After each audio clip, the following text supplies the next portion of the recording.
Welcome everyone to this Metamorphic Venus star phase class through Venus Alchemy with me, Kaylin Costell, and Tammy Brunk. And we just thought maybe it might be fun to, this is something I put in the celestial timings for February. It was kind of like looking at the Aries goddess, but it's also this eclipse time. It sort of activates the energy. So it's just a little piece from Tashira Tachiren, and she wrote a book called What is Light Body? And this is just a couple little sentences from that. So here we go. Mystical missions need magical visions. Hearts open and wild frees the magical child. We're dancing towards home, bring it on. Our ecstatic birthright filled with grace and delight is heaven styled through the magical child. Touch the new dawn, bring it on. So that feels like a very Aries statement to bring it on, and also kind of like a metamorphic underworld expression of the goddess. So just a way to kind of get us going into this work. And the first thing we're going to do is look at the breakout sessions. So Tammy, are you going to want to put everybody in the session while I explain to them what we're doing? Yes, I will start that now. So we have two questions here, and I'll just say a little bit about the second question because we've had this partial solar eclipse today. And when Tammy and I were talking earlier, I was looking at the image of the sun and the black disk of the moon and the yellow disk of the sun, and how they're forming a Vesica Pisces together. And this was like how much of eclipse there was today. So even though we couldn't see it because it was happening during a time when it wasn't we weren't in the path, and it wasn't happening at a time that we could see it, especially not here in Tucson because it's been raining all day, which is a wonderful thing for the desert. But anyway, and the Vesica Pisces, of course, is an expression of the divine feminine. Aquarius is one of the archetypal energies we'll be looking at a little later that describes the metamorphic underworld phase of the Venus cycle. And so it just feels so perfect. We didn't even realize when we were putting this all together that we would be doing this at this time until pretty much today. Yeah, today I was just like, Kaylin, hey, oh my gosh, how did we plan this so perfectly? It's the exact same energy, basically. Basically, yeah. So we love it when magic happens. And the other thing that's so the Aquarius eclipse, it's really about what are we seeding, what are our intentions and visions that we're seeding. It's closing the eclipse portal that opened on January 31st with the total lunar eclipse that hopefully many people got to see. I got to see it from here. It was pretty cool. And that we're energizing these new visions, and planting the seeds for these new visions that are happening now in this eclipse moon and new moon. When we have an eclipse, it actually accelerates the energy. Now, what's really interesting is tomorrow, the moon is going to occult Venus. And according to Sky and Telescope, it could be visible. You have to have a really low horizon. You have to have a really strong intent. It's not even 10 degrees from the sun yet. So we're the official rise of Venus into the evening sky would be February 19th, but it is possible there could be a visible Venus moon conjunction tomorrow and an occultation. The moon is actually going to be in the evening sky. The occultation is taking place in the morning. So the moon will be above Venus, so you'll see, if you can see it, if you have that ability to see it with a low horizon, you'd see the moon above Venus tomorrow night, possibly. And if that is the case, and if anybody sees it, we'd love to hear from you. And we would imagine that this is what we call the life by intent gate. You have to have a strong intent to be able to connect with this time. And it's also happening in the sign of Pisces, like the Vesica Pisces that we just talked about. And the Vesica Pisces, the Venus, this first gate, is not back in the sign of the overtone or the meta goddess, so we would not consider it as the root chakra gate or the first gate until next month. And then that's when the actual first gate where she retrieves her vestments happens. So so anyway, if there's any experiences that you're having, if there's any anything you want to kind of explore in your group, you can talk about this. Any intentions you want to set, why not, right? Otherwise, you can also talk about what's been coming up for you over the Evening Star Life Review, if there's anything that's you've gotten or whatever. So anything else you want to add to that, Tammy? Nope, I think we're good. I'm excited to see what comes from these sessions, this connecting. And there is one group that will have 3 and one that will have 2. We're going to be in breakout for about 6 minutes. I will, it's going to take just a few minutes for it to actually take. So I'm going to open those rooms now. And so enjoy your time together. And I will unmute you as soon as I do this. So.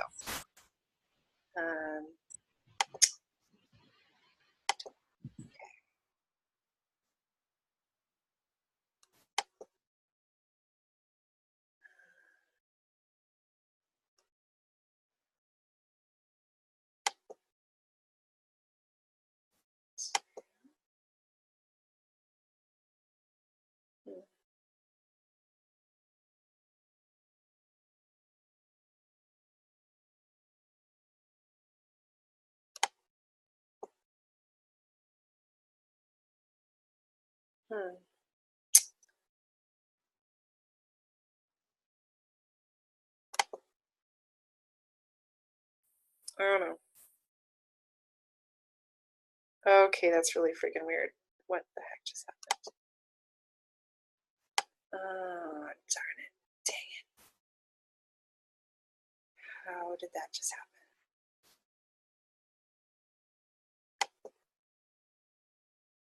Shoot.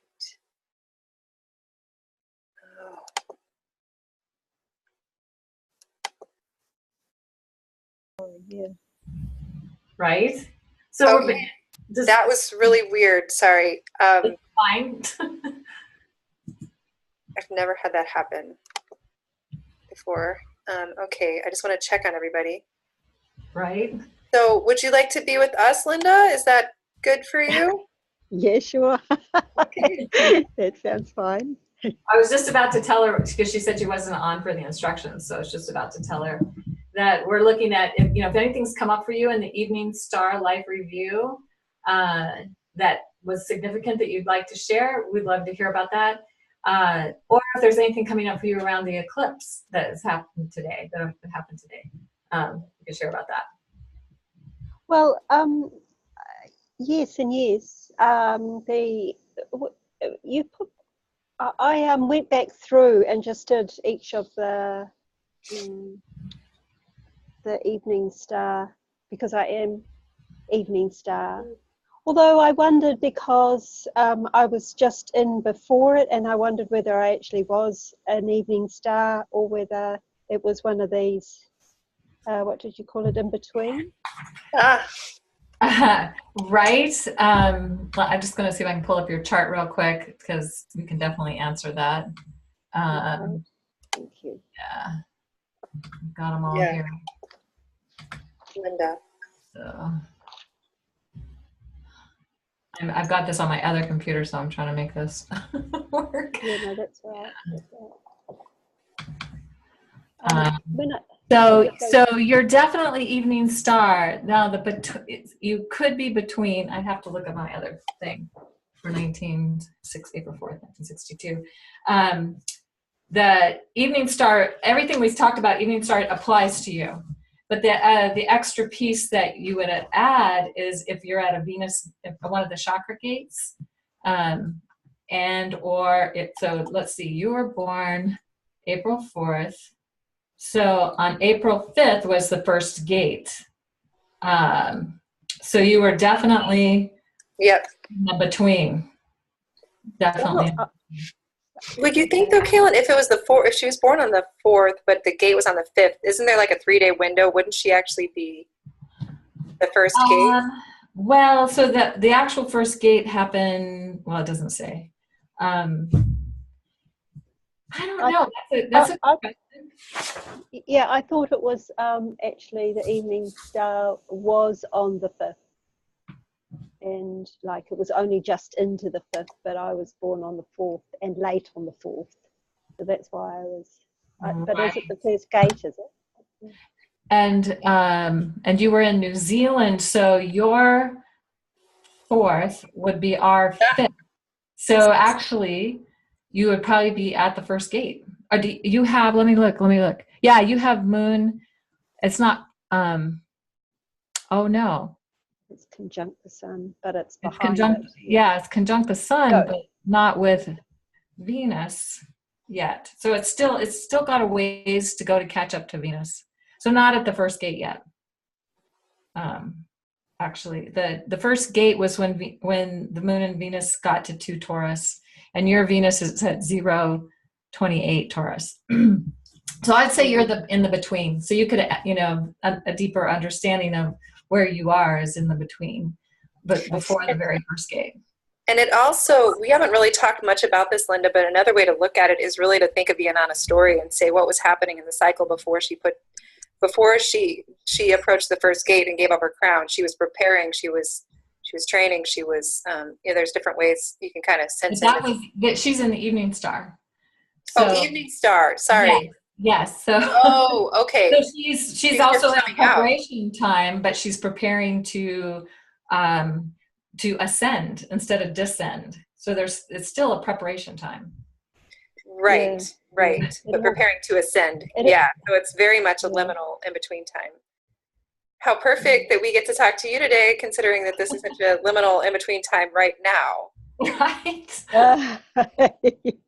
Yes. Well, I went back. Yeah. I went back on each of the 8, right, from 8 years. Like I went back on each of the 8 years. Beautiful. Right, isn't it? Yeah. And it did seem like that. That's why, in fact, I was actually even asking it. It just, every time it felt like it was a pre-runner to something. Like if like I went to another country for a while, but the conception of the idea was,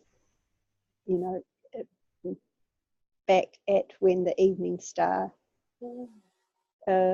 Oh gosh, now I'm getting all tongue-tied now. I did this a week ago or so. Completely fine, because hey, technically we're still in the underworld. Yeah. And the thing is that we're really quickly coming to the phase where you were born because Venus was visible in the evening sky. She's way more than 10 degrees from the sun. She's about 15 degrees from the sun. So she was visible in the evening sky. And it was before the first gate. So that in that between place, and that's where we're going to be from the 19th until probably, I don't know, the first week of March easily. I guess I could look that up actually. So we're coming into the phase of the cycle you were born in, even though it's not necessarily your Venus return, although. So while you're looking that up, maybe let's check in, because you've got another person who has just jumped on, and then because I think we're going to want to actually close this in a minute. So who has just come into this into the call?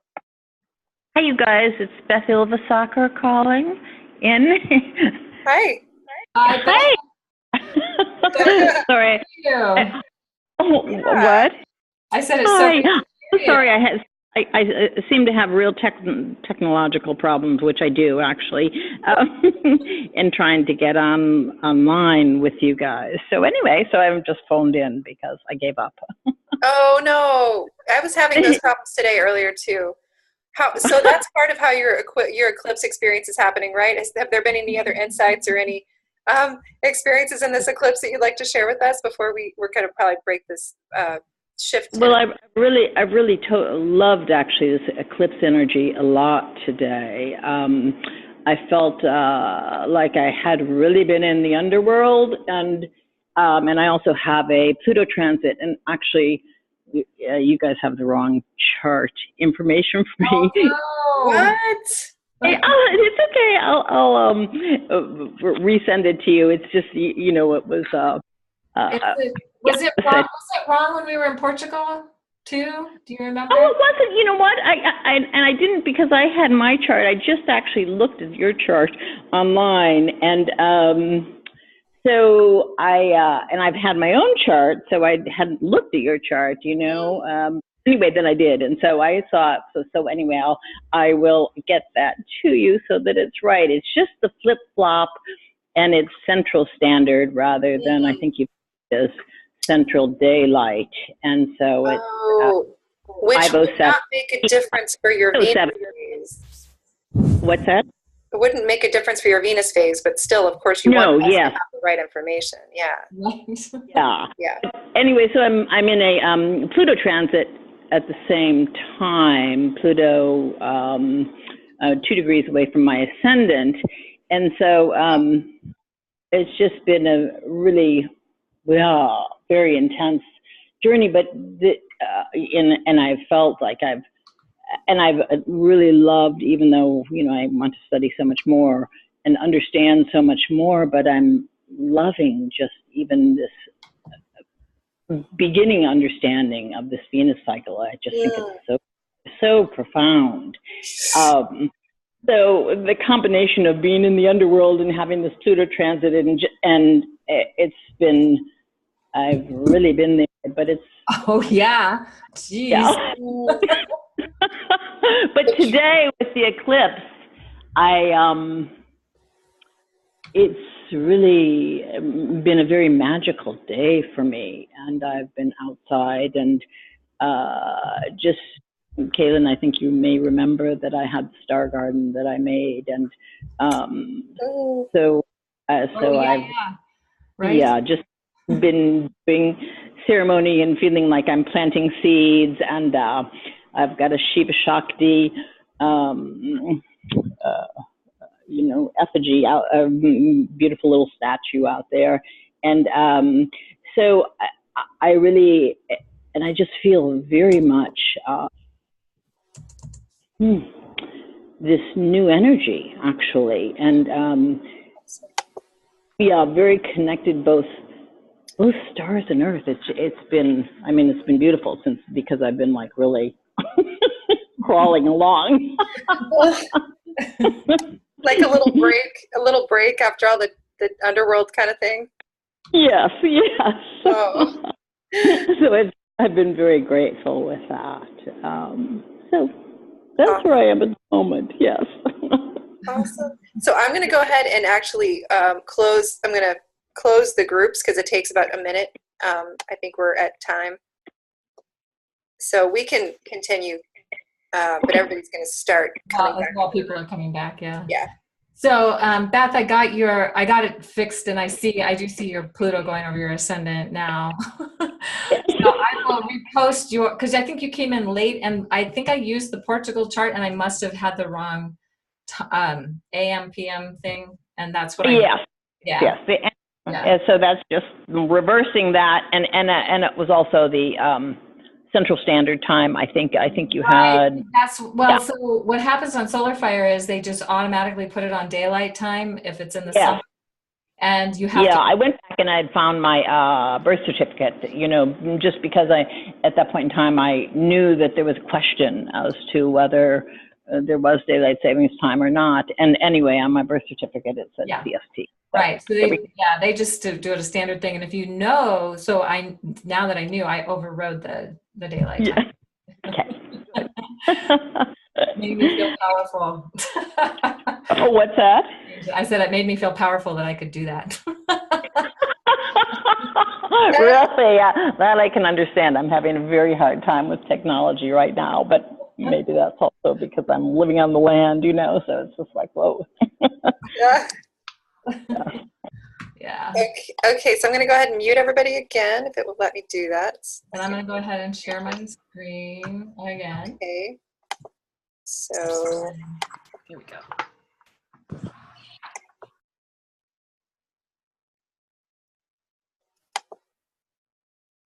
Okay. So that was fun. All right. Okay, so let's begin then the Metamorphic Underworld. We'll begin with the invocation. So If everybody wants to just go ahead and just get grounded, take a couple deep breaths, and just kind of settle in. It's the charge of the alchemical goddess. I am the goddess of alchemical transformation. I am all endings and all beginnings. I am ancient and I am newborn. I am you, making your most precious final offering of your life and all that defines you, giving away what you have spent a lifetime acquiring, including your wisdom, insight, knowledge, and experience. You are so much more than this. I offer my body, my heart, my spirit to life.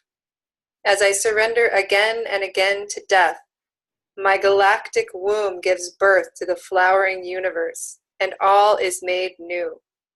No final death, only transformation. I am your quantum leap into the unknown, into the beyond. I am fierce grace compelling you to abandon all that is not love, urging you to make the final surrender into your true heart. I am that peak moment of bliss when you see the other side. I am embodied enlightenment herself. I am the new earth. I am you as the fully realized goddess, fully awakened, fully transformed. Let us dance the new dream together in cosmic bliss, playing the divine game with joyful abandon, breaking all the rules and creating anew.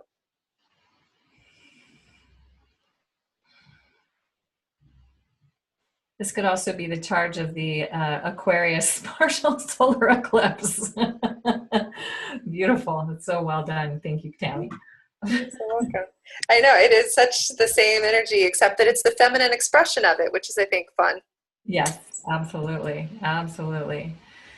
So just the reminder, I know we've already gone through this, but just the reminder that Venus is always retrograde when in the metamorphic underworld, and it happens for about 7 or 8 days, sometimes a little longer, sometimes a little shorter. And there's been times that it's been like 3 days. And then, you know, I think this happened in this last, as Aries was rising, it was like, you know, it disappeared, it was hardly gone, and then was reappeared. It wasn't the full 7 or 8 days, but that is the average, I guess. And that is also, the Anana story is based on the 7 or 8 days. So it's the rarest part of the cycle. So this is, you know, the least number of people that are born into this cycle. So you don't meet them very often, but we do have someone in our class that has this one. So. I know, when Martha was here, she was hoping she could be here, and she was. I don't know. She's still here. Yes. Yay. Yes. So maybe we can hear from her about how this feels for her, and if it, you know, if it's helpful for her to have this understanding of this. And so it's also, this is really the realm of the great giveaway, or the ultimate giveaway, as Tammy and I are involved in an ultimate giveaway right now.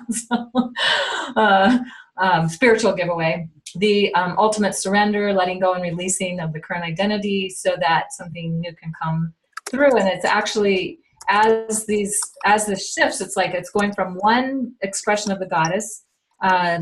In last March, it was going from the Leo goddess to the Aries goddess. In October, it's going to be going from the Aries goddess to the Libra goddess. So it's a total identity shift, not, you know, it's total way of however we've been seeing ourselves, or you know, however the goddess has been seeing herself is completely different. And then all the mastery and the wisdom and everything that's been gained in the current incarnation or in the current journey is being sort of taken to the metamorphic underworld so it can be transformed. And it happens whether we're willing or not, or whether we're surrendered or not. It's going to happen anyway. So we may as well practice surrender, practice being willing for that to be the case. And then, of course, it's about engaging a whole new incarnation as a brand new, youthful, enthusiastic, and uninitiated goddess. Cool. Yes, powerful. So I wanted to touch in with Martha because I wasn't sure if we'd have her the whole hour. I'm thinking maybe, hopefully, Martha, your internet will stay stable for a little while, and we can, maybe once we've gone through the metamorphic goddess aspects, maybe then we can just touch in with you briefly.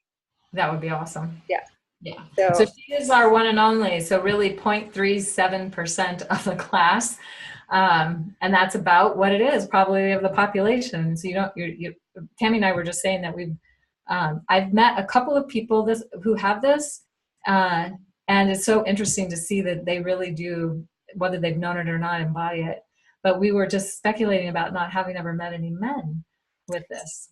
and not necessarily knowing, because Right. you don't always even look this up when you do a man's chart. And I know I do far fewer men's charts. I don't know about you, Kaylin, but Yes, I far fewer than women. So if any of you are looking up your beloveds, the men in your life, and you find one, we'd love to hear. ask him lots of questions. Send him our way. So, like, as we've been doing with each of these phases, we've gotten to the air phase with the metamorphic phase of the cycle. And so it has to do with consciousness. It is the metamorphic underworld is quite different in some ways, even though it is still a death rebirth cycle. It's quite different than the watery underworld, the Inanna underworld. It is about shape shifting. It's a quick transition. It's the breath of new life. So that's the summary. We will share a little bit more about that with you as we go along, but that's like the synopsis of what it is.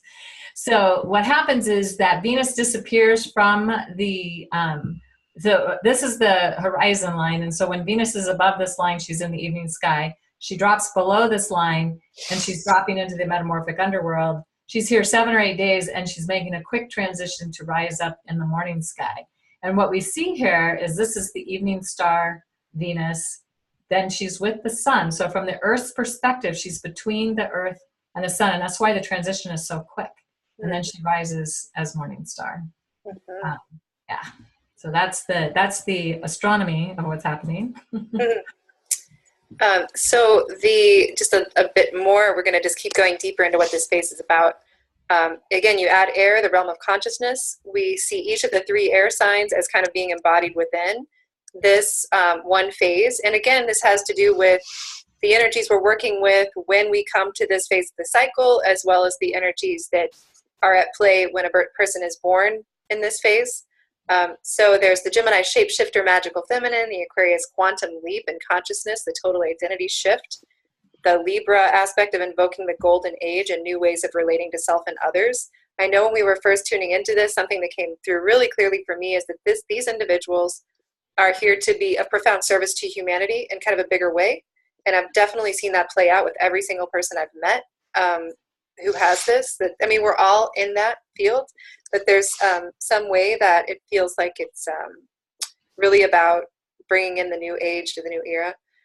If you are one of these rare individuals born during the metamorphic underworld phase, a complete and utter transmutation from one state of being to another is being required again and again. This is a celestial surrender experience different from the Inanna underworld type of surrender. So like the caterpillar transforming into a completely new form and identifying as the butterfly, your sacred initiation is to experience the complete dissolution of your previous form into a new incarnations of yourself. So the difference being when Inanna is in the underworld and she's going through her death process and then she's being reborn, she's still Inanna. She hasn't changed identity. It's a shamanic death and rebirth. In this case, it's an actual change of identity. A different expression of the goddess is coming onto the world stage. So the old one dying so that the new one can be brought in. Right. And you could say too, not only is it, you could also refine that to say that it's, for example, in this cycle, it's the Aries version of the goddess. It's the Aries version of Inanna who goes through the death and rebirth, but she comes out as a stronger version of Aries. But then at the end of this Aries Venus cycle, when she crosses between the earth and the sun, when she's in the metamorphic phase, she's shifting, dying as the Aries goddess self and being born as, in this next phase, it will be the Libra goddess who is born. So this place is so powerful and magical. It's this transformation. It's so fun to even play with. Right, and it's in such a condensed time. It's like, Inanna, in the shamanic underworld is there for anywhere from 60 to 90 days. And this is like 7 or 8 days, sometimes shorter, maybe slightly longer, but even if it's 12 days, it's shorter. A lot shorter, so it's happening very fast. Like air, air changes, it's like it doesn't hold a form at all, so it's like shifting very quickly. So this, and we talked a little bit about this, but if it is like Gemini as the free electron, as a shapeshifter, as, transcending duality and polarity, to experience this sort of time beyond time and nonlinear magical states of being. And it's like Aquarius, where you experience the dramatic sudden events that are intended to facilitate a complete identity shift. And most importantly, and this is something that's happening with our eclipse today also, quantum leaps in consciousness.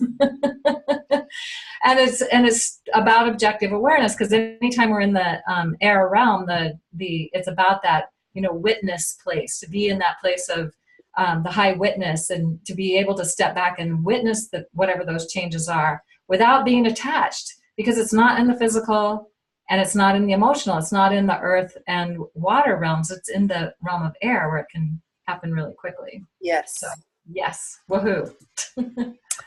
So the intent of this phase is to willingly surrender identity, limited perspectives, and awareness to rapidly transform into new identity and liberated consciousness.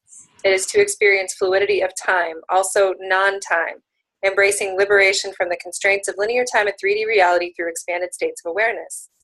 To create a field of possibility, magic, and joy, uplifting others while expanding and accelerating cosmic consciousness. So there's that kind of meta level that we're working with the alchemical goddess. To take quantum leaps in consciousness that accelerate humanity's evolutionary development. Those are all some of the intents. Right. And so there can be some challenges and some shadow. And, oftentimes we say about the Aquarius, maybe we could even assign this to Gemini and maybe even Libra. Any of the air elements could say, shadow? There is no shadow. Their shadow is that they don't think there's a shadow. But also this lightning fast change and having to die and be reborn so quickly can be disorienting. It can feel confusing. Who am I really? What am I doing here? How did I get here? How did this happen? Blah. It's kind of like, you go to sleep one night and then you wake up in a completely different reality the next day. And you're trying to orient and figure out, how you got there and what's like happening in this reality. So, there can also be that feeling of being different from others, that perhaps you're an alien who's come from another planet or from another dimension, or, that things that the way you're used to things operating, it doesn't operate that way in this reality. I often have liked to say it's like, if you're used to being able to manifest and have a thought and 3 minutes later or 3 seconds later or some really short amount of time later, it manifests, and you get to this reality and it might take 3 weeks, 3 months, 3 years, 30 years sometimes for something to manifest, because it's just things happen a lot slower here. So there's that as well. So that can be challenging and frustrating. And then, of course, that experience of beginning again and again, and then having a sense of amnesia. It's like, knowing that you should probably know, or I think I should know this, but I don't really know this. Actually, I have that experience sometimes. Yeah. Not even when we're in this time, but right. I think if you have a lot of Aquarius or Gemini, you can have this experience. Yeah, sure. I think so. Yeah.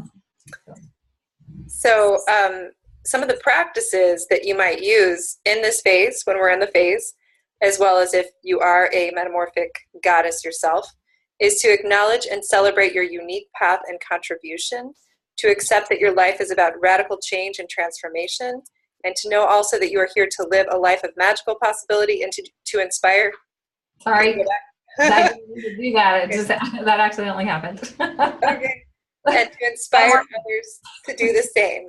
And then to celebrate the wings you have gained and soar. And I seriously, I'll just say, for any of those of you who know Rochelle Chic, I know Martha does, and Lori, she's a metamorphic or an alchemical goddess, and I love this. Know you're here to live a life of magical possibility and to inspire others to do the same, because she embodies that big time. Anyway, it's fun to see these people in the world. Right. So some additional practices that can help you in this phase. And also if you are born with this phase, but also if we're in the phase, that won't happen until October of this year. But it's really having a willingness and to die to your old identity and to generate the wings of the new possibilities that are coming forth, to take those great leaps into unlimited possibilities and spiritual enlightenment. And they say, what I really love about this is that idea of that we can be transformed in the twinkling of an eye. And I kind of feel like this phase really sums that up, or expresses that. It's like we're being transformed in the twinkling of an eye. Yes. Oh my God, how fast can it happen? And sometimes it feels like it takes lifetimes to make any progress, but here it can happen in the twinkling of an eye.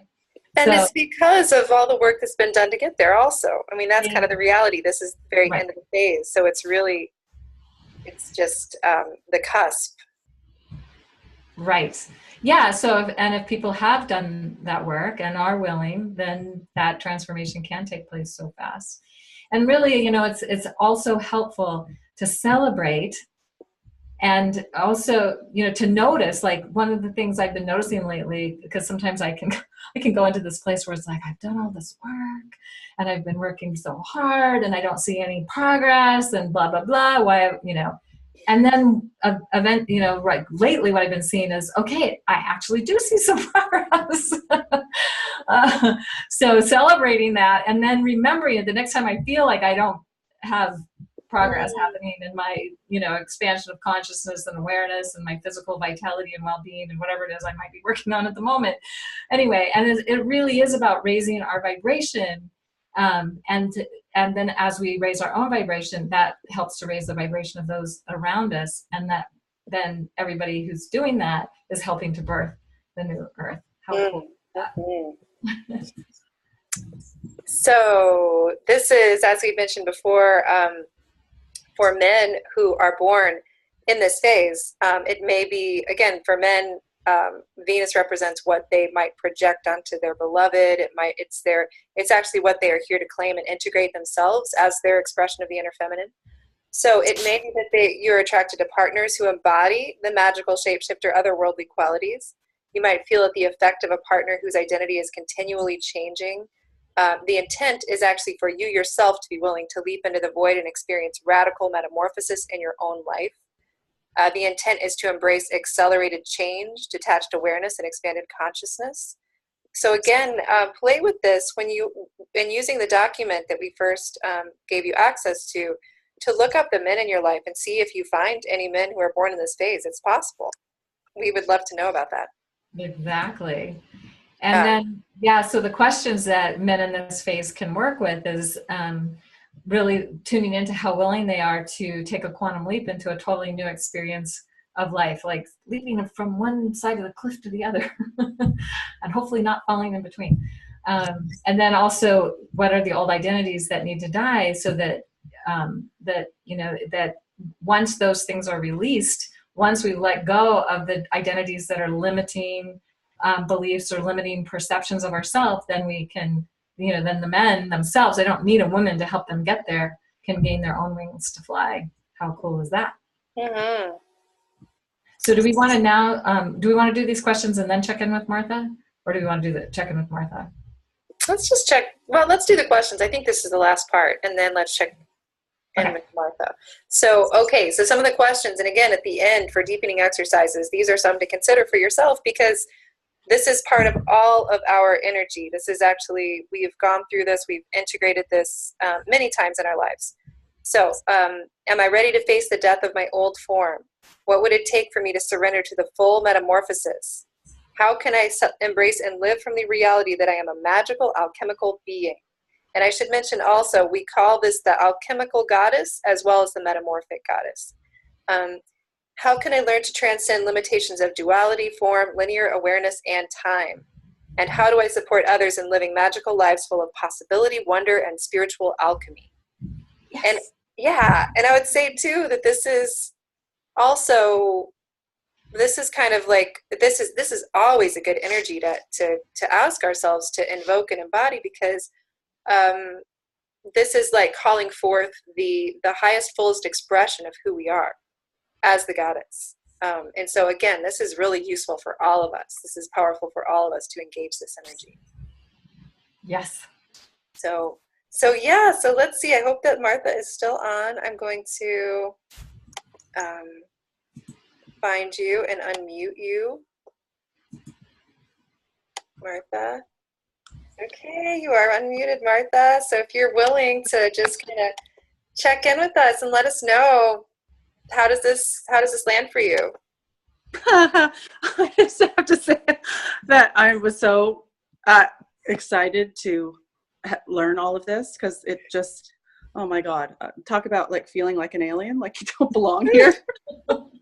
And so when I had my reading with you, Tammy, in the fall, it was just like everything has just been, I just feel like it's coming home. And my intention sort of since finding that out, every yoga class I go to, every Koya class I go to or lead, I'm like, okay, what does it feel like to embody this alchemical energy? And I've just been playing with that and learning. So, yeah, it's been transformational for me, and especially around the moon and the eclipse. And I've just been waking up going, you got to get out of this job. I work as a school-based speech language pathologist, and I work in the inner city, and I have for 18 years, and it's killing me. I just keep getting messages through dreams and stuff. It's time to go. It's time to detach from the security of this job. It's kind of transform into something else. It scares me. I'm not spiritually out with a whole lot of people. Like here I am at the Olympics. I got a clear message in my dreams through Mary Magdalene to come and wear a red cape and pray. And so here I am. That's awesome. And it's been wild, because I'm just, I've been on TV cheering for Canada, and I look like a super fan. But underneath all of that, I've been praying for the athletes. There's one of our athletes who's had a death threat. And I just have been really felt called to, and there's a bunch of LGBT athletes who are still not comfortable coming out. And I've just felt this real call to just pray. And there's all this crazy stuff going on in Korea, and all the North Koreans are there. And it's wild. It's wild. I think, who gets the call to come and wear a red cape and cheer at the Olympics? But the alchemical goddess does, I guess. So here I am. It's kind of wild. Oh my gosh. So anyway. Thank you so much for sharing that, Martha, because, oh my gosh, that's incredible. I think that it does just help us to, because, of course we don't know, because Tammy's Morning Star, I'm Evening Star. So it's not our experience personally. So to hear from people who it is their experience, really helpful. I think. Yes. And doing the life review was really, really helpful, because you could see how I have been in training for this for years. But it didn't make any sense to me, and I didn't understand what it was. And I'd have migraines, and the migraines would take me out, and I'd have these hallucinations and these visions. And I just thought that they were the migraines. And so now that I'm learning a bit more, I can start to sort of own that part of me, because I didn't know what to do with it. So. Right. Wow.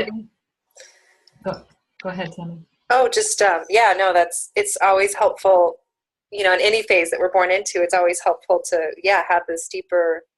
Sometimes the way I see it is it has to do with the specific initiation path we're on, and so to be able to honor your path in this kind of more mythic way can be powerful. Mm-hmm. And I would imagine that the headaches are like, because it is the air realm, it is the mental realm. It's like, you're not on the right track right here. Yeah. But, and I have a very scientific mind too, right? So yes. Well, right. And of course, the thing for people to remember also is that your Venus is Virgo. So Yeah, so, you know, she's more practical. That is the more practical expression of the mind. And it's like, you know, sacred, ideally, she likes to express through the sacred, but she's also needs to be very practical, grounded, earthy. But you've got this metamorphic thing, alchemical thing going on that's not that. So it's like, how does earth and air get along? Yeah. Mhm. Yeah. Mhm. And I like that idea. One sort of shaman that I saw said, you know, you're like a spiritual cheerleader, trying to encourage others to, you're a spiritual cheerleader for awareness. And now that I understand all of this a bit more, I'm like, oh yeah, that really does fit. And I like that image. And I just feel like, well, here I am as a cheerleader at the Olympics doing something very different. Literally.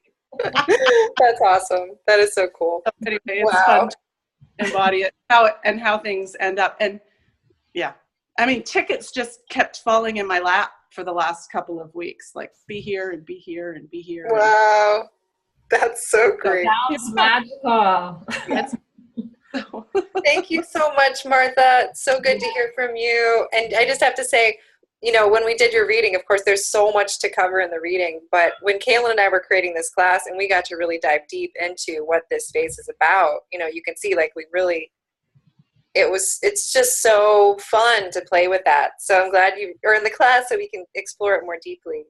Mm-hmm. Awesome. Yes, and I'm grateful for you telling me about Rochelle and Koya, Mm-hmm. that she has that same energy, because she came to me in a dream and I heard, you need to go learn about this, Koya. Yeah. Right. What? Right. Powerful. Yeah. Anyway. Awesome. Thank you, Okay. thank you, thank you. Thanks, Martha. So glad you could be on. Yeah, I'm glad. Oh, sorry. Okay. All right. I'm going to go ahead. Let's see. All right.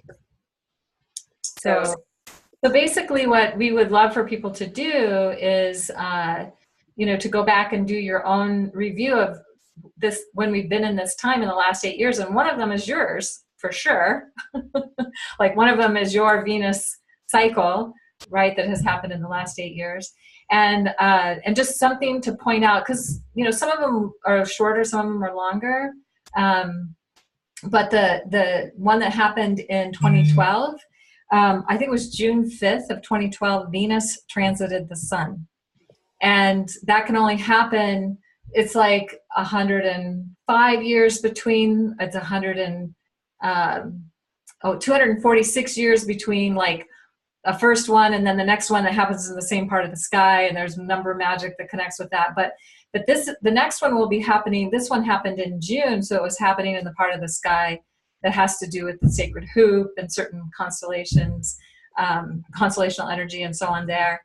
And then, and I actually got to see that in Hawaii. We had a group there, it was pretty amazing.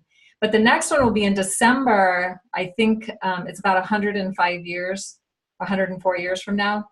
And it'll be happening at the opposite season in the opposite part of the sky. We probably won't be around for that. Unlikely. Unlikely, but who knows? You never know. If we figure this consciousness thing out, maybe we'll figure out to also bring the body along with it. Anyway, so taking the time, and so Tammy and I just went through and created a little brief look through the last ones that we've been through, and in 2010. So when it was the Aries goddess shifting to the Scorpio goddess, I was celebrating my 4-year wedding anniversary with Peter. We were hiking in Sedona. We got completely lost. He had to run. He had to do this run. I got to like hang out and just with this cool rainbow. But it felt like it was a very metamorphic, kind of unexpected. Didn't know where we were, what's going on, what the heck is happening. So that was how I experienced that. In 2012, of course, as I said, we were on the Big Island and experiencing it with the Venus transit with a group, and we also got to visit Pele's Yoni Cave, which was amazing. If you have never had a chance to do that, I highly recommend it. It was totally transformative. Wow. Yeah. And then in 2014, at the end of the Gemini cycle, as we were going into the Capricorn cycle, Tammy and I were like looking at, you know, possibilities, and suddenly it was kind of like, maybe we need to do this in a different way. Maybe we need to do this online and make it more fun and engaging and like, you know, personal and also collective for people. Yes. And it happened really quick. It's like suddenly there was this thing, and we later called it alchemy, but you know, we didn't know, but it was the alchemy of that moment that brought us to this time. So I love the magic of how that happened. And then in 2015, at the end of the Capricorn cycle, as we're going into the Leo cycle, we did this, we were planning this journey to the Sekhmet temple where we greeted Venus in the morning sky and did ceremony, and it was really powerful. And then at the end of this cycle, we were doing a deep dive into the Aries warrior woman. We were creating all of these videos and different things that as we were getting ready to start the new class happening during that time. So we were really present with that shift from Leo to Aries. Yeah. So. And it's funny, of course, as I was going through mine, I was like, mine and Kaylin's are all the same the last few years. How do I write this differently? How do I frame this differently? But the reality is that when you start doing this work, of course, this is the time where you are literally considering and deepening into and doing ceremony around the cycle that's come before, and you are preparing for the next cycle. So that's part of what's happened for us. But I'll just say for the Venus transit over the sun, that was preparing me for my Venus return cycle. And that was a very powerful time. It was a time where I was coming to the completion of the Scorpio Venus cycle, where I had taken people through a group of women and men through the entire Venus cycle. And so, you know, that had just completed. We had just completed with that. And I was just really kind of blown away and integrating all the insight and revelation and the literalness of the cycle and everything that had come through. And then I was also preparing for my own personal Venus return, and I just felt the power of that. And I actually I was going to go through the whole thing with the group again, and I did a small group, but what I think was already percolating for me in the alchemical phase was that it actually would be less about holding space for others and more about doing the work personally and really focusing in on my own Venus cycle as sacred ceremony. And then I did ceremony with the Venus transit in the Sandia Mountains with a group of priestess sisters. We all actually got naked, and we were doing this beautiful ceremony with the sun and with flowers and water, and it was very fun. It was very magical. And then January 2014, like Kaylin, with Kaylin, we were trying to create a live event. It wasn't working. The energy wasn't there.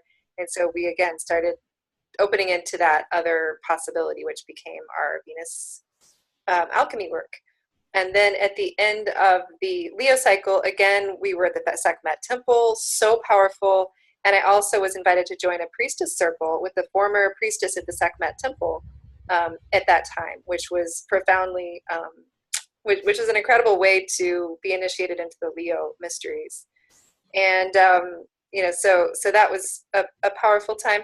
And then March 2017 in end of the Leo cycle is when I actually was facilitating an I'm Possible headline program, which is kind of it's a program I've developed that's all about really energizing what is possible in the world around us, which is kind of a perfect thing for the alchemical phase. And then also we had our first call for a grandmother's council with Venus Alchemy, which hasn't fully expressed yet, but the seeds were planted. And then I was preparing to travel to Costa Rica to co-facilitate a Koya retreat with Rochelle Sheik and others, and to celebrate the rise, which was all about celebrating the rise of Aries Venus Morning Star and celebrating the fierce feminine. So, yeah, it was a lot. So, I think we want to just kind of quickly go through this part of it because we wanted to put this in this because we only have a couple classes left, and we'd love for people to have time to kind of work on creating their the look at their Venus return cycles over the past 8 years, and what it's been like for them to go through the descent and the underworld and the renewal process, and their metamorphic times and so on, especially in your own Venus return. It's very powerful. And so I guess this is something that Tammy put together. And can you just kind of quickly come back and read the different points of it, but just kind of quickly, yeah. Yeah. So basically, again, the Venus Life Review, so basically in 2013, I did some deeper research. I actually ended up being 30 people who I asked them to go through and share what had happened over the course of their Venus returns. And then I did interviews with all of them, and I just took a deep dive into what kinds of themes show up in the Venus return for people. And then, so these are some of the insights. I'm not going to read them all, but you can check them out for yourself of some of the things that do happen in the Venus return cycle. And these were themes that I found, and also themes that some of these were also things that Daniel and Kaylin had really spoken into from their own years of experience with clients, looking at the Venus return cycle. But I will say, one of the things I think that's important to consider is just that in the Venus return cycle, part of what the descent might be about is specifically bumping up against the patriarchal structure and how that interfaces with your version of the feminine or the goddess. So actually to look for that theme is, I think, quite useful. And, in shamanic astrology, we see Venus as being beyond. It's not just about love. It's not just about money. But I will say that a lot of what happens in Venus return cycles has to do with relationships. It does have to do also with those feminine themes of babies and giving birth and gestation, all those kinds of things. So death, birth, all those things very much present in those cycles. Yes. And I just want to say too that this idea that the Venus returns can have less intensity and greater empowerment as we get older has been very true for me. And part of it was because I got woke up in a big way in some of the earlier returns and made the big life changes that needed to be made. And I think then it facilitated that possibility. So that is the power of doing this work. Now, the other thing to consider too is if you have other kind of transits going on, and that might magnify the Venus return cycle experience. So it's not always going to be the case, but I think it's generally a good, I think it can work that way.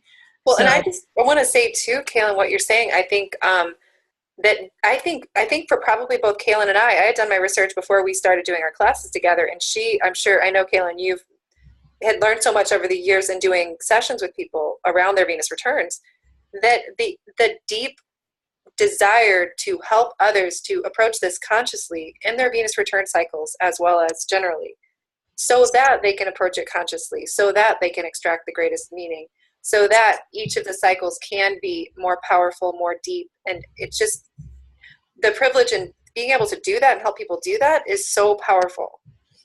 Yes, and also then, like some of the things that happen that might not feel so good. Like my age 32 Venus return, I felt like my life got burned to the ground. But when it came back 1,000 times better. So those are some things, so it can be challenging and it sometimes needs to happen to get us on a different course. So anyway, we've kind of looked at some of this. You can read through it. I just want to say this was my age 56 Venus return birthday, and I had orbs all day long. Everywhere we went, all the pictures that were taken, there were all these orbs.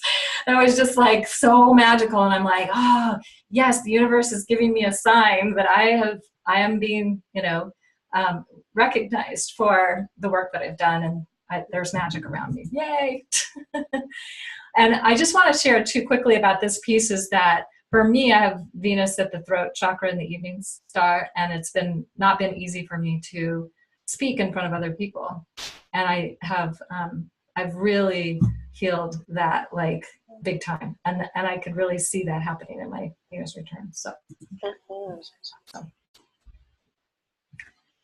So you want to say anything about how to do the exercise or?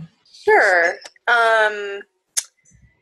Yeah, the Venus Life Review process, it's a powerful deepening exercise that it illuminates your understanding of how the Venus cycle manifests for you. It's something I always do when I do Venus readings, and I think, Kaylin, you probably do something like it too. It's a soul recovery journey where you're actually, as you go through, the intent is to revisit events and experiences of your previous Venus return cycles and really to process them in a way that can help you heal and also just honor your initiatory path. So the intent is to integrate and heal those returns and so increase your awareness so that you can also gain the maximum benefit from future cycles. And so the steps are to identify your previous Venus return dates, and you can use the Venus PDF from 1929 to 2082 that Kaylin had put together to identify that. And also there are some slides at the end of this. Yeah, that's actually faster. Yeah, it's a little faster, but it's kind of fun to see them in the PDF if you have a chance to do that. Yeah, so either way, and then you can review all of your periods. So you might just write them down, kind of like what we do in every class, like what are those dates in my life that have been my Venus return periods, beginning with the most current cycle, and then write down or track key life events and experiences that occurred during the cycle. If you have journals or other records to refer back to, that helps. I've been using email. I've been basically just going back and looking for those dates, and sometimes it can help to identify what's going on then. Consider your Venus returns through the lens of the life review questions on the next slide. And then share your discoveries by email, on Facebook, or in breakouts. So we'll be doing that. And we're not going to read these, but basically the Venus star phase. Okay. So you could look at the question for your, what phase were you born in? Morning star, evening star, underworld, metamorphic underworld. It should probably say that too, but it's not there. And then the sub phase, whether that's the chakra gate, the between phase, whether it was retrograde, whatever was going on for you, and then also the overtone or the meta goddess. So for me, I've had Scorpio as my meta goddess. She's now transforming into Libra. So that we're going to be talking about that in the next couple classes. But so that piece you might not be able to bring in right away until we've gone through those classes. But if you've done this work before and you know a little bit about that, you can look at it from that perspective. Mm-hmm. And so these are the questions for the different overtones or meta goddesses that you can work with that'll help focus your research as you're going through. And it can be that as you go through this, that again, these are descent processes. They can have very intense life experiences. It can be a very emotional journey.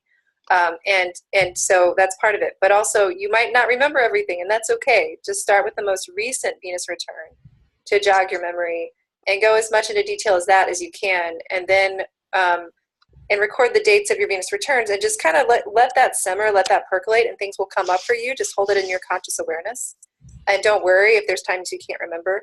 But again, you might feel some sadness, or you might feel uncomfortable by the kinds of things that show up in your Venus returns. And sometimes people are like, oh my God, I can't believe what happened, and I'm really afraid about my next one. But again, part of the intent of this is to acknowledge, when we approach this with awareness, that we can really gain the most, and it's not that every cycle has to have these major dramatic events.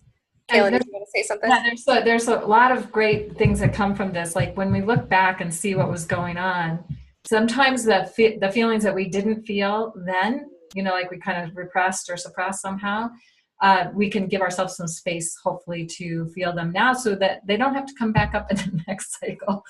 Or if they do, they come back up with less intensity.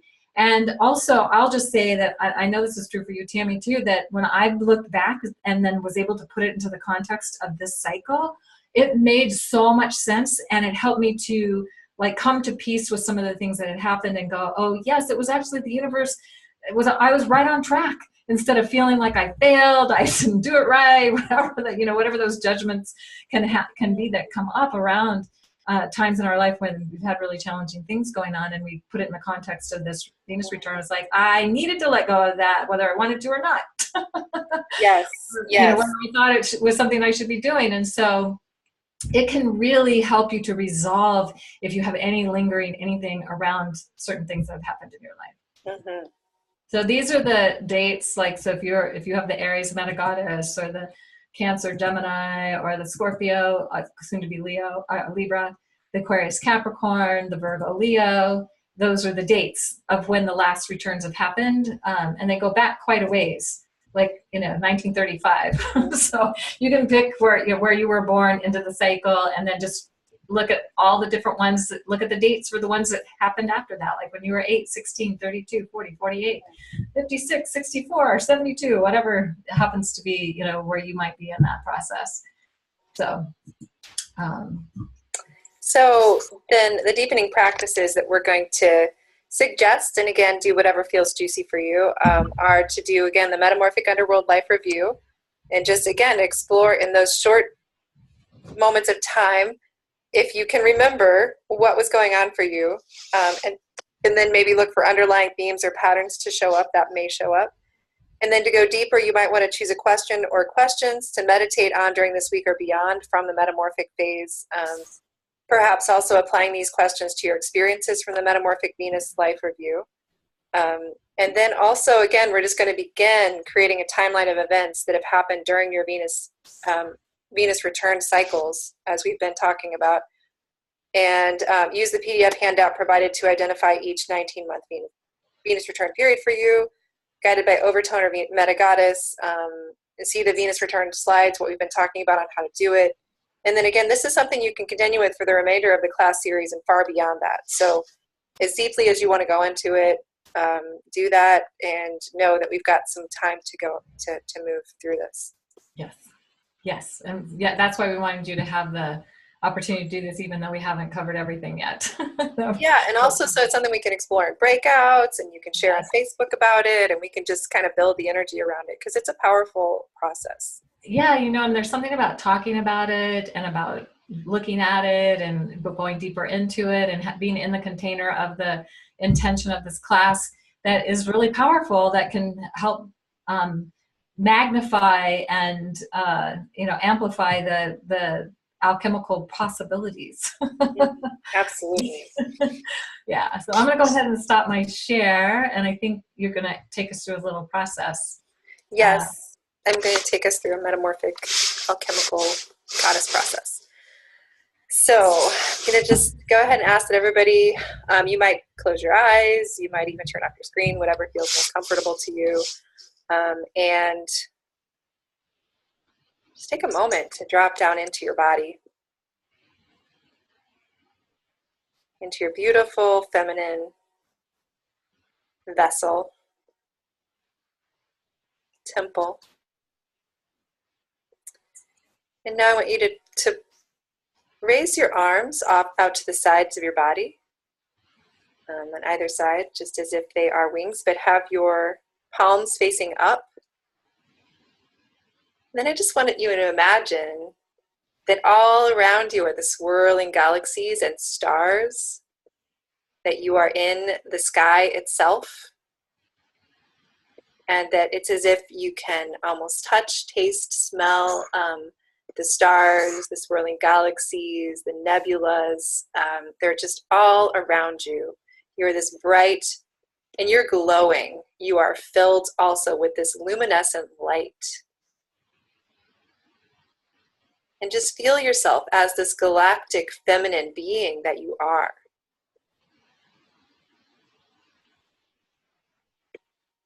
And now see in front of you an enormous black hole. And know that that black hole is the void of deepest, most profound transformation. And know that this void also represents the place where, when you surrender yourself to this deep, profound unknown, when you are willing to make that leap, this is the place, this is the great galactic womb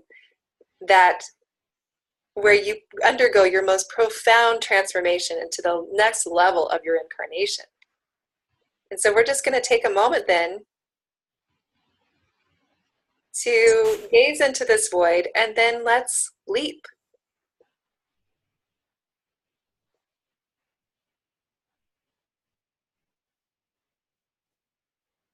And what do you feel? What do you see? What do you know? Who are you?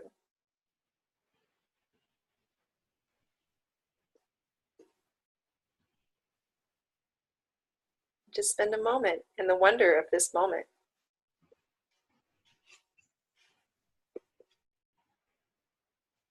And know that you are made new, that you are the brilliance of the cosmic goddess herself, that you are continually in this process of divine revelation, of complete and utter transformation. This is where you live. This is who you are. And just take a moment to embrace that.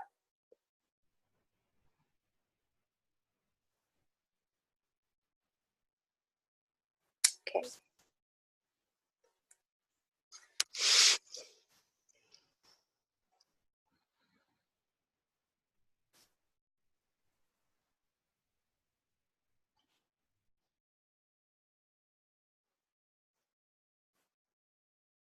And we are complete.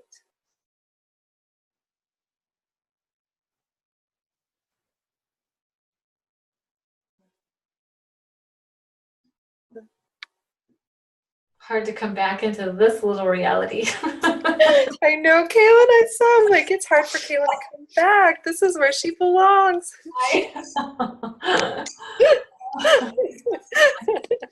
We really are all this cosmic goddess.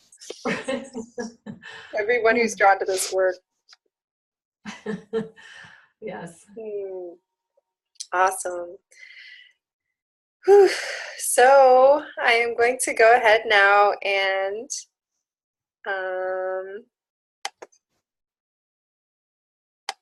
make it so that everyone can unmute themselves. So, so just to know, you can, if you don't want to speak up, you can type into the chat. If you have any questions or any ahas or anything you want to share, any insights, anything that's come through for you, we would love to hear from you. Yes. I have a question. Yes. Okay, I'm sorry. I'm going to go ahead and I'm going to mute everyone and then allow everyone to unmute themselves. So this is just going to take 1 second. Sorry. But you'll. Okay. Okay, sorry, Kaylin. All right. You should be able to unmute yourself. Okay, great. Hi, Okay, it worked, right? Yes. So I have a question about the My Venus subphase, because all right, I was born. It's Scorpio overtone, Venus in Scorpio, and I was born a week after Venus turned direct. And there was one Moon Venus conjunction that happened before I was born in that cycle, but it was Still retrograde. Venus was retrograde. Yeah. So how does that work? So you're a between. Yay! Well, I read all the things you said about being between, and I'm like, yeah, that's me. Okay. Yeah. So before she got to a gate, and we identified that as the between place, and then of course retrograde is also between, and underworld is between. There may be different qualities of between, but definitely that time from the station direct to the first moon conjunction is a between place in the morning sky. And in the evening sky, from the time she rises till she makes that first morning, because we're coming into that right now, that's going to happen. March 18th is the first Venus moon conjunction official.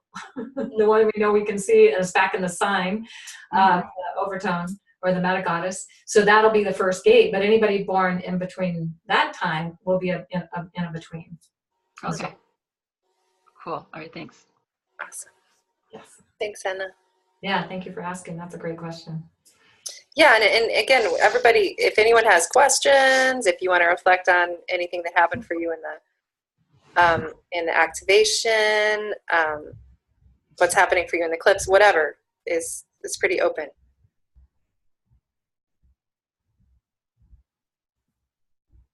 Lauren, you need some help unmuting? I'll unmute you. Oh, there you go. There you go. I thought I was unmuted. When you were talking about the black hole and leaping in there, all I can think is like, I am so ready to leap. And there's this surging energy of whatever needs, to change. It's like I'm just diving in. And so it's exciting. And then just trying to keep grounded is, I guess, what I need to do. But yeah. Yeah. Especially during the Aquarius eclipse. Okay. Yeah. So if you don't feel exactly grounded in this moment, that's okay. That Okay. might show up a little more later, but you know, I think that we're really being asked to have faith and to trust that whatever's coming up for us is, if we follow it, it'll work out. Yeah. Yeah. And I'm always in this, you know, that wanting to plan or do something, and it's like, no, you don't need to. So I'm like, wow, going back and forth. And because I'm off to India in 10 days. And it's at a very, so I'll be there in the full moon. And then this transition period, and it's super exciting. Yeah. Wow. Good for you. Hopefully you can beam in from India. Right? And what in the next, the last class is that, and you know, that is, it is interesting that our last class on March 1st is a full moon, like you were saying. Yeah. So. No, and I should be able to. I'll be in New Delhi. Oh wow, cool. That's exciting. Evening. So it'll probably be a very different time of day, though. Yeah, I'll figure out the time. Maybe early morning. Hopefully it's not the middle of the night. Thanks, Lori. Yes, thank you. Thank you for sharing. And if anybody can't figure out how to mute, you can just put your hand up and I'll unmute you. Unless you're on the phone, and then we won't see you. And it sure is good to see you, Nancy. Yes, yeah. Can't hear her. Do you want to talk? Want me to unmute you? Here. I unmute you. Yeah, well, I told my breakout session I've been a little bit on teleclass overload. There's so much out there right now, so many people having so much to contribute, and it's just hard to say no. You know, so but I just really felt called to be here tonight, so the eclipse was conjunct my north node, which is kind of like, okay, it's a south node eclipse, but it's on my north node, so there's all of the releasing that I feel like I've been doing, having to do with Leo and Aquarius, is also just very future. It's very future oriented for me as well. So I've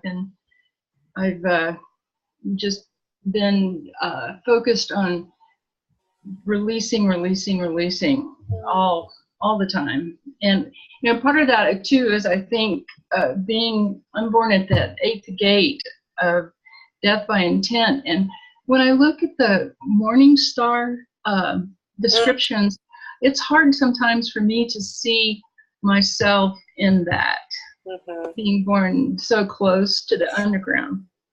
And so that would be kind of like a question for you guys, how to synthesize everything and take it all in terms of being born right before the underground, the underworld, that is, and also having the morning star call. Yeah. And Venus in Aries, Moon in Aries, a lot of Aries. Yeah. Right? Yeah. Well, yeah, you know, this Aries metagoddess cycle, being the last one in Aries, I feel really called that it's now or never to release my Aries demons. And yet we bring the demons with us when we start our ascent again. So I'm seeing my demon, my Aries demon, as this big personal embodiment of Aries shadow that I'm now making my friend.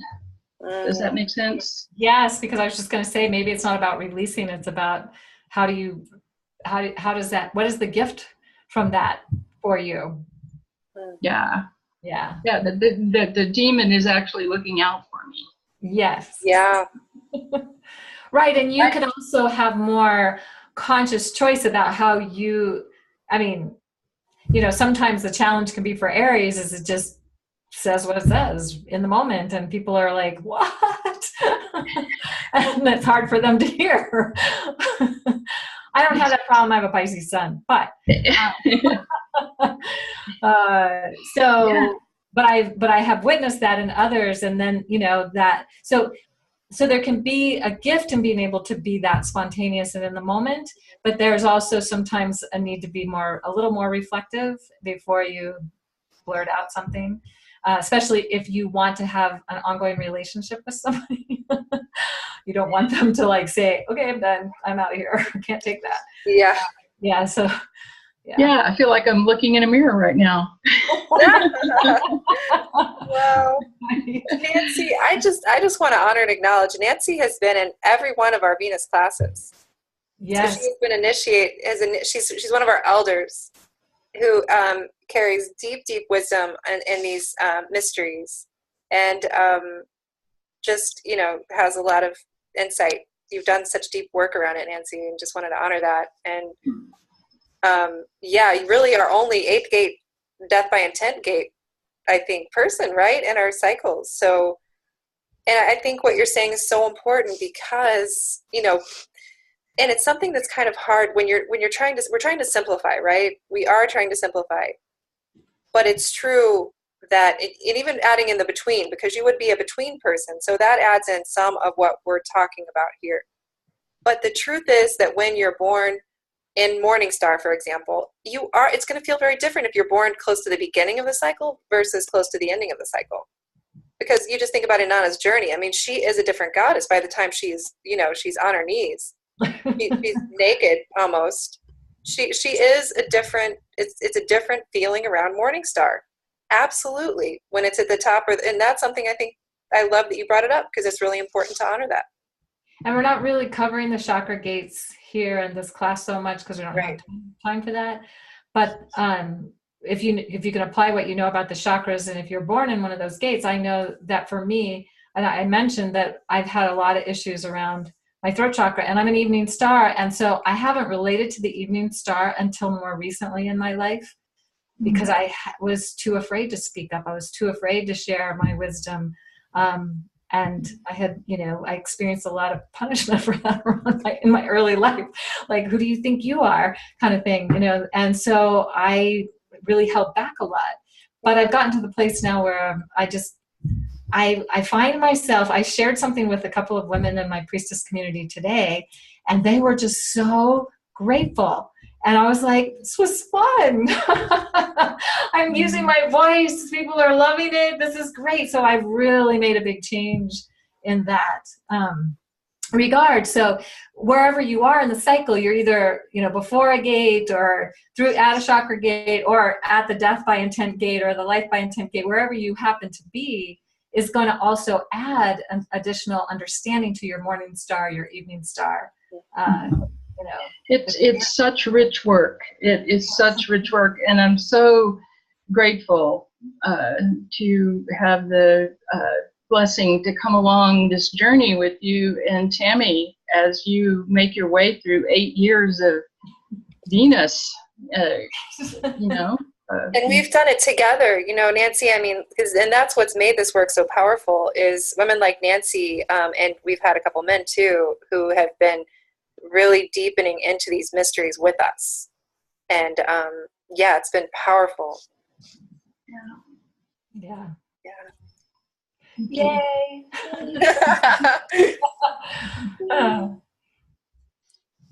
Thank you for sharing, Nancy. Yeah, thank you, Nancy. I hope that answered your question, because yes, we are synthesizing a lot. Yeah. Well, the death by, as Martha was saying, this enlightenment that comes when you find out, this aspect of yourself that's been present your whole life that you never realized it's so opening.